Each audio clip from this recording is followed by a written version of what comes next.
അല്ലല്ല, അത് ഞാൻ നേരത്തെ പറഞ്ഞല്ലോ. പത്മഭൂഷൺ കൊടുത്തതിലൊന്നും ഞങ്ങൾക്ക് ആർക്കും അതൃപ്തിയൊന്നുമില്ല. അദ്ദേഹത്തിന് അർഹതപ്പെട്ടതാണെങ്കിൽ അദ്ദേഹത്തിന് അർഹതപ്പെട്ടത് തന്നെ. അതിനകത്ത് ആക്ഷേപമൊന്നും ഞങ്ങൾക്കില്ല. അതിനെ ഈ ഇതുമായിട്ട് രാഷ്ട്രീയമായി എന്തോ കണക്ഷനുണ്ട് എന്നുള്ള ഒരു എല്ലാം കൂടെ ചേർത്ത് വായിക്കുമ്പോൾ രാഷ്ട്രീയമായ ഇടപെടൽ ഇതിനകത്ത് ഉണ്ടായിട്ടുണ്ട് എന്നുള്ളത് വ്യക്തമായത് കൊണ്ടാണ് ഞാൻ അത് അങ്ങനെ അത് പൊളിറ്റിക്സ് ആകുന്നു.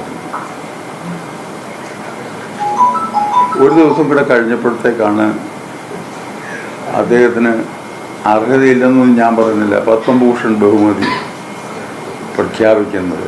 അപ്പോൾ ഇവരൊക്കെ ഈ 2-3 ദിവസം 3-4 ദിവസം ഇത് കഴിഞ്ഞ് തള്ളി ഇട്ടേ പിന്നെ ഇങ്ങോട്ട് ചർച്ച പോലും ചെയ്യാൻ വരുന്നുള്ളൂ.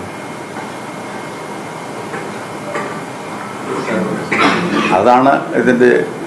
അങ്ങനെ വന്നപ്പോഴാണ് എനിക്ക് തോന്നി ഇതിലെന്തോ ഇടപെടലുകൾ. ഇപ്പോൾ അദ്ദേഹം പറയുന്നത് പോലെ ഈ ഐക്യ ശ്രമത്തിൻ്റെ പിന്നിൽ എന്തോ ഉണ്ട്,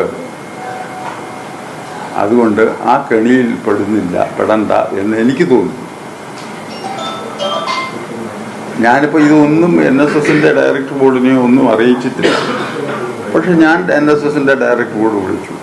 ഞാൻ നേരത്തെ പറയുന്നു, ഐക്യം പൂർണ്ണമാകണമെങ്കിൽ ഡയറക്ടർ ബോർഡ് വിളിച്ചുകൂട്ടി ഡയറക്ടർ ബോർഡിൻ്റെ തീരുമാനപ്രകാരമേ ആവൂ എന്നും ഞാൻ അന്ന് പറയുന്നുണ്ട്. പക്ഷെ ഞാൻ ഇങ്ങനത്തെ ഒരു സാഹചര്യം വന്നതുകൊണ്ട് ഞാൻ ഡയറക്ടർ ബോർഡ് ഉടനെ വിളിച്ചുകൂട്ടി ഞാൻ എൻ്റെ അനുഭവവും എൻ്റെ തീരുമാനവും ഒരു പ്രമേയ രൂപത്തിൽ അവതരിപ്പിച്ച് ഞാൻ ഇതിൽ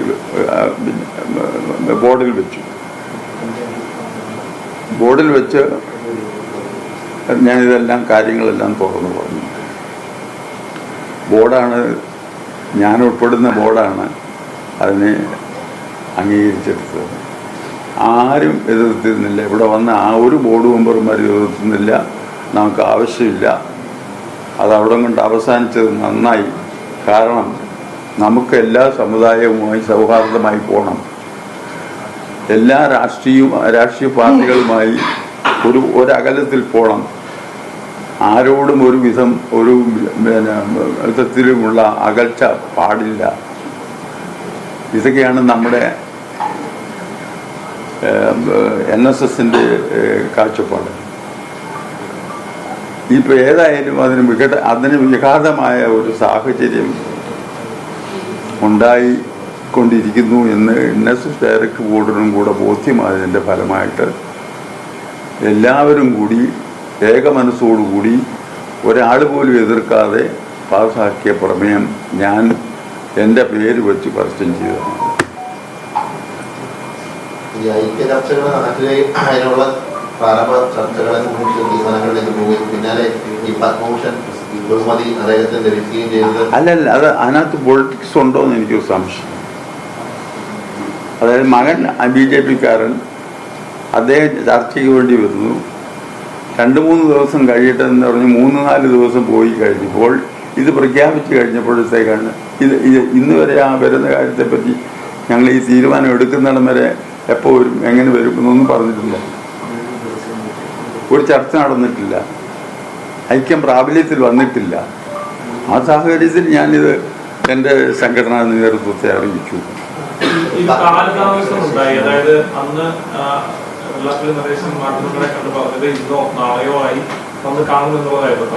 വന്നില്ലല്ലോ. ഇല്ല, അതിനുശേഷം വന്നിട്ടില്ല. അല്ല, അദ്ദേഹം ഈ കാര്യത്തിന് അവർ അച്ഛനോ മകനോ വന്നിട്ടില്ല. മകനെ വിടാമെന്നോട് പറഞ്ഞപ്പോഴാണ് ഞാൻ പറഞ്ഞത്, മകനോട് ഞാൻ പറഞ്ഞു വരണ്ട.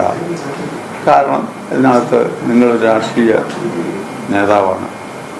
രാഷ്ട്രീയ നേതാവ് എന്നുള്ള നിലയിൽ നിങ്ങൾ ഈ ചർച്ചയിൽ പങ്കെടുക്കുന്നതിന് ഞങ്ങൾക്ക് താല്പര്യമില്ല എന്ന് പറഞ്ഞു. അല്ലല്ല, അത് ഞാൻ നേരത്തെ പറഞ്ഞല്ലോ. പത്മഭൂഷൺ കൊടുത്തതിലൊന്നും ഞങ്ങൾക്ക് ആർക്കും അതൃപ്തിയൊന്നുമില്ല. അദ്ദേഹത്തിന് അർഹതപ്പെട്ടതാണെങ്കിൽ അദ്ദേഹത്തിന് അർഹതപ്പെട്ടത് തന്നെ. അതിനകത്ത് ആക്ഷേപമൊന്നും ഞങ്ങൾക്കില്ല. അതിനെ ഈ ഇതുമായിട്ട് രാഷ്ട്രീയമായി എന്തോ കണക്ഷൻ ഉണ്ട് എന്നുള്ള ഒരു എല്ലാം കൂടെ ചേർത്ത് വായിക്കുമ്പോൾ രാഷ്ട്രീയമായ ഇടപെടൽ ഇതിനകത്തുണ്ടായിട്ടുണ്ട് എന്നുള്ളത് വ്യക്തമായതുകൊണ്ടാണ് ഞാൻ അത് അങ്ങനെ